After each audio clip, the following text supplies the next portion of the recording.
व्यक्ति को उसके सामाजिक कर्तव्यों को करना है। दूसरा है संगठनात्मक आधार। संगठनात्मक आधार को यदि हम देखें, भारतीय समाज को संगठित करने के उद्देश्य से या कुछ ऐसी सामाजिक व्यवस्थाओं को निर्मित किया गया जो व्यक्ति और समाज दोनों के सर्वांगीण विकास में योग देने की दृष्टि से महत्वपूर्ण है। और इसके आधार निम्न प्रकार हैं। वर्ण व्यवस्था।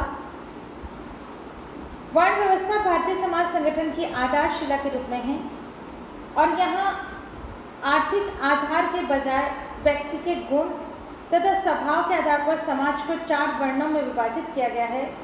प्रत्येक वर्ण के अधिकार, दायित्व और व्यवसाय एक दूसरे से भिन्न हैं। ये 4 वर्ण हैं: ब्राह्मण, क्षत्रिय, वैश्य एवं शूद्र। प्रत्येक व्यक्ति के लिए आवश्यक था कि वह अपने वर्ण धर्म के अनुसार कार्य करे। दूसरी इसका महत्वपूर्ण विशेषता है आश्रम व्यवस्था। समाज के जीवन और आश्रम व्यवस्था का उद्देश्य व्यक्ति के जीवन को संतुलित एवं संगठित बनाए रखना था।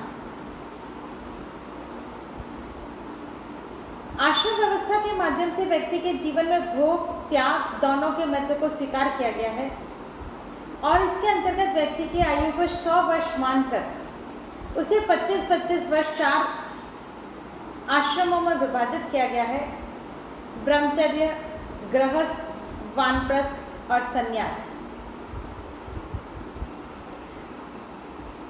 अपनी आयु के प्रथम 25 वर्ष ब्रह्मचर्य आश्रम में बिताकर व्यक्ति अपने व्यक्तित्व का विकास करता है।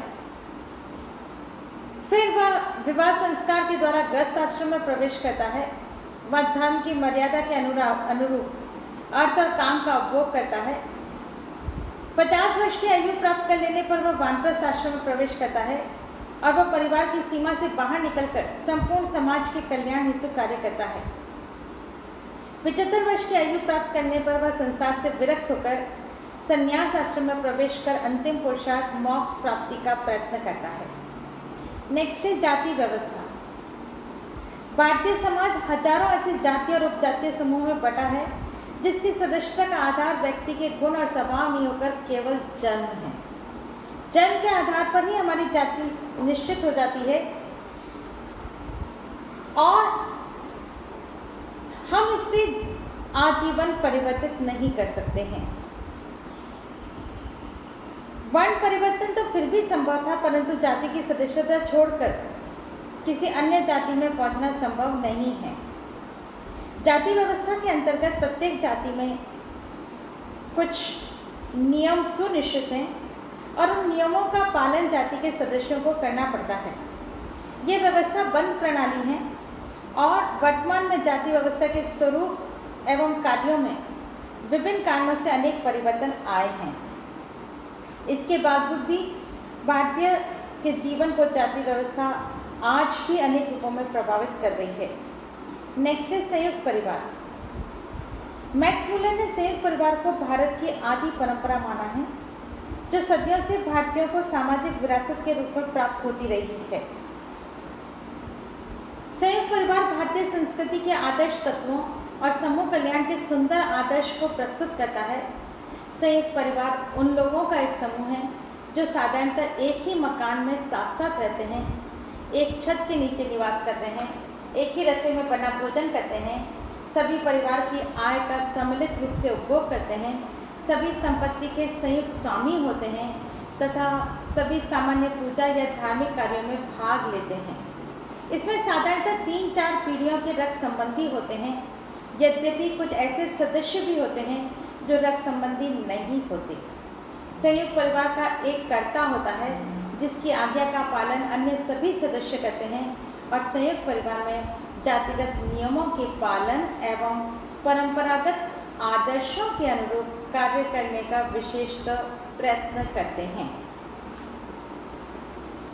इस तरह से इसके निष्कर्ष के रूप में यदि हम देखें तो हम उपयुक्त विवरण से हम स्पष्ट करते हैं कि भारतीय समाज के विकास में अनेक कारकों का योग रहा है। यहाँ अनेक आक्रमणकारी समूह समय समय पर आए, विभिन्न प्रजातियों के लोग भी आए, अनेकों संस्कृति के मानने वाले भी आए और यहाँ पर बस गए। उनकी सामाजिक सांस्कृतिक विशेषताओं का हमारे भारतीय समाज के विकास में विशेष योगदान भी रहा है। भारतीय समाज का विकास किसी एक काल में नहीं हुआ है और न ही इसकी विकास में किसी एक प्रजाति, धर्म या संस्कृति का योगदान रहा है। कहने का तात्पर्य यह है कि विभिन्न धर्मों, संस्कृतियों, सभ्यताओं एवं प्रजातियों के लोगों से और एक दूसरे के साथ घुलने मिलने और पारस्परिक आदान प्रदान के कारण भारतीय समाज का विकास हुआ है और इसलिए विभिन्न प्रजातियों का अजायबघर या संगम स्थल भी जाना जाता है।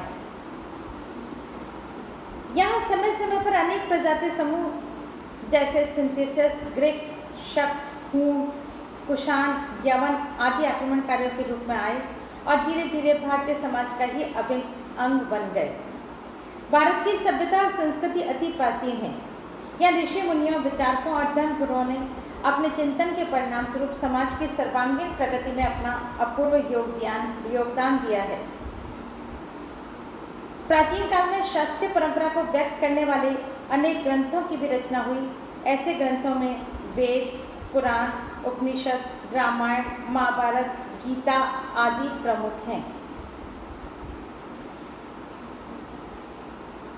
अपने परंपरागत रूप में ये समाज को सदियों तक प्रभावित करते रहे हैं और व्यक्ति इनके अंतर्गत अपने कर्तव्यों का पालन करते रहे।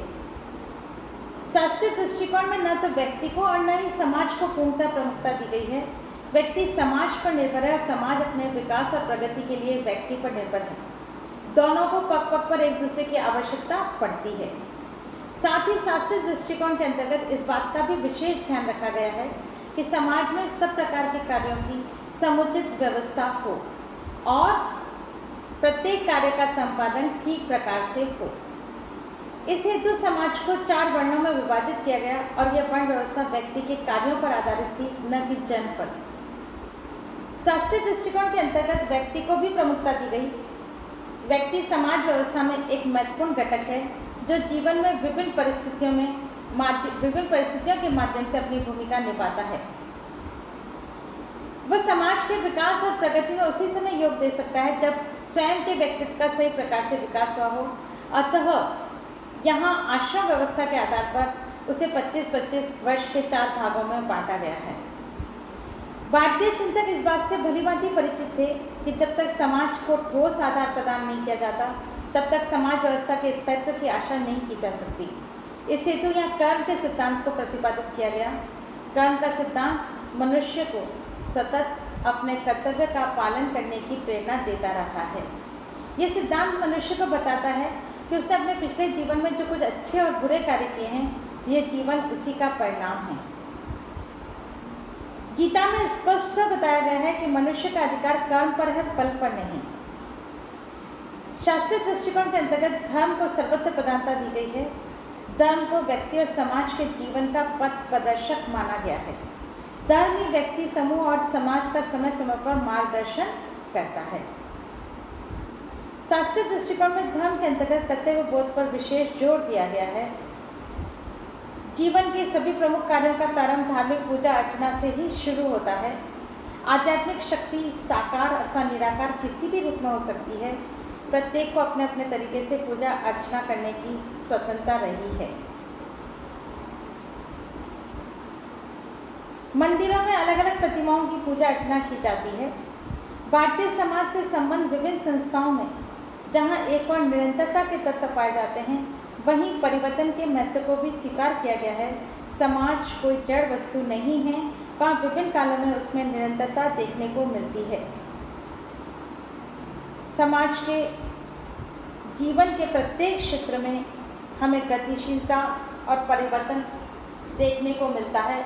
इस तरह से हमारे भारतीय समाज की ऐतिहासिक पृष्ठभूमि को हमें देखने पर पता चलता है कि भारतीय समाज किस तरह अपना विकास कर रहा है और हमें इस पाठ्य परिदृश्य को किस रूप में अध्ययन करना है। धन्यवाद।